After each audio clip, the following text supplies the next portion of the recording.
कैसे हैं आप लोग? की होप सभी बच्चे होंगे। बच्चों, जो आज हम पढ़ेंगे वर्क के बारे में पढ़ेंगे, ठीक है ना। न्यू चैप्टर स्टार्ट हुआ हमारा वर्क एंड एनर्जी। तो सबसे पहले हम वर्क की बात करेंगे।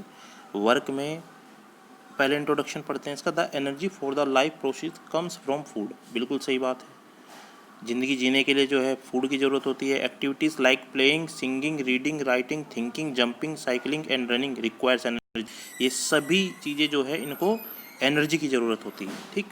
Work for doing energy is required. Very good. In animals energy is supplied by food they eat. ठीक बात है। जो जानवर होते हैं उनमें जो एनर्जी सप्लाई होती है वो खाने के द्वारा होती है, जो खाना खाते हैं। In machine energy is supplied by fuel. और जो मशीन है उनमें एनर्जी सप्लाई होती है फ्यूल के द्वारा, जैसे पेट्रोल हो गया, डीजल हो गया, ठीक है ना। Why sometimes not much work is done in spite of working hard. बच्चों, कई बार हम बहुत हार्ड वर्क करते हैं, लेकिन उसके बाद भी हमारा जो वर्क डन है वो जीरो है। साइंस की नज़र में हमारा वर्क डन जीरो है। वो क्या है, चलिए देखते हैं। Reading, writing, drawing, thinking, analysis are all energy consuming. Reading, पढ़ना, लिखना, ड्राइंग करना, सोचना, एनालिसिस करना, ये सभी चीज़ें जो है एनर्जी कंज्यूम करती हैं। But in scientific manner no work is done in above cases. लेकिन जो साइंटिफिक मैनर है वहाँ इसके लिए टोटल वर्क जीरो है। इसका मतलब हमने यहाँ कोई काम किया ही नहीं। Example, a man is completely executed in trying to push a rock. कोई चट्टान मान लो या कोई वॉल मान लो, कोई पर्सन है जो उस पर पुश कर रहा है उसको एक जगह से दूसरी जगह चलाने के लिए, but work done is zero. लेकिन उसका जो टोटल वर्क डन है यहाँ ज़ीरो है। क्यों? क्योंकि दीवार तो खिसक नहीं रही, वो तो अपनी जगह पे स्टेशनरी है, या जो रोक है वो भी, लेकिन पर्सन तो थक गया उसके बाद भी। समझ रहे हो? इसका क्या कारण होता है, क्या लॉजिक होता है, वो सभी बातें हम करेंगे, ठीक है ना। देखो, दिखा भी रखा है यहाँ पे। A man standing still with heavy suitcase may be tired soon but he does no work in this situation as he in is stationary. कोई पर्सन है बच्चों, खड़ा है, उसके हाथ में बहुत हैवी सूटकेस है, ठीक है ना, और वो खड़े खड़े थक रहा है, उसकी एनर्जी भी लॉस हो रही है, लेकिन उसके बाद भी उसके द्वारा कोई काम नहीं हुआ, वहाँ वर्क डन जीरो है अकॉर्डिंग टू साइंस, ठीक है ना। और या कोई पर्सन है, खेत से आया, उसने जो है जो घास है उसकी गठड़ी सर पे रख के खड़ा है, वो एक जगह से दूसरी जगह चल नहीं रहा है, अपने खेत से घर नहीं पहुंचा, सिर्फ एक जगह खड़ा है, तब उसका वर्क डन जीरो है अकॉर्डिंग टू साइंस। बट वो थक रहा है, एनर्जी तो लॉस हो रही है वहाँ पर भी।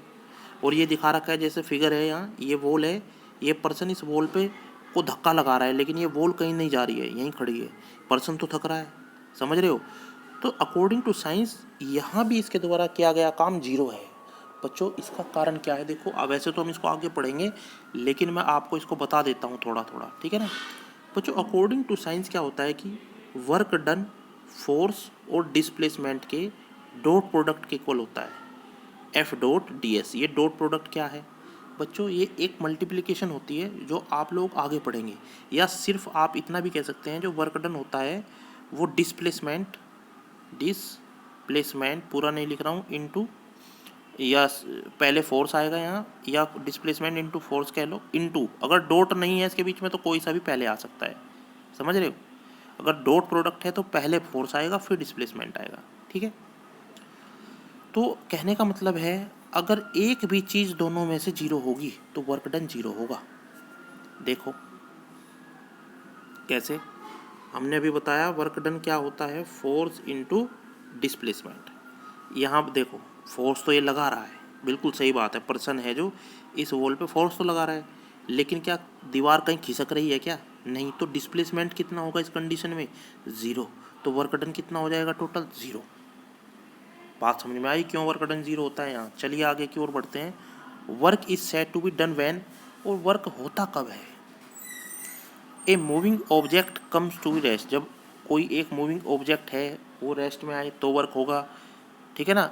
A force at rest starting movie. जब कोई ऑब्जेक्ट है वो रुका हुआ है और वो चलना शुरू कर देता है तब वर्क होगा।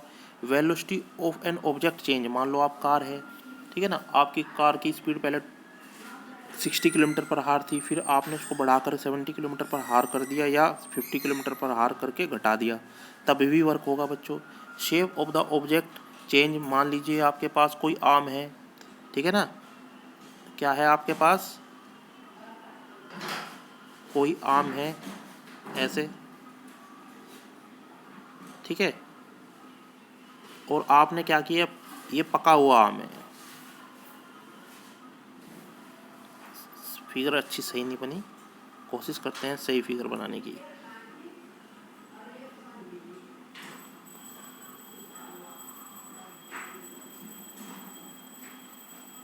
हाँ अब थोड़ा ठीक है ना, ये आम है और ये पका हुआ आम है। अगर आपने इधर से फोर्स लगाया इस पर और इधर से फोर्स लगाया, चलो कोई बात नहीं, समझ गए होंगे आप। अगर दोनों साइड से फोर्स लगाते हैं उस पर तो क्या होगा, उसकी शेप चेंज हो जाएगी, ऐसे, समझ रहे हो, शेप चेंज हो जाएगी, इसका मतलब यहाँ भी वर्क हुआ है, ठीक है ना। तो इन सभी चीज़ों में बच्चों वर्क हुआ है। इससे आगे वर्क की साइंटिफिक डेफिनेशन क्या है, क्या हम सभी चीज़ें इसमें पढ़ते हैं आगे वर्क में, इसकी बात प्यारे बच्चों नेक्स्ट लेक्चर में करेंगे। तो चलिए प्यारे बच्चों, आज के लिए इतना ही। जय हिंद प्यारे बच्चों।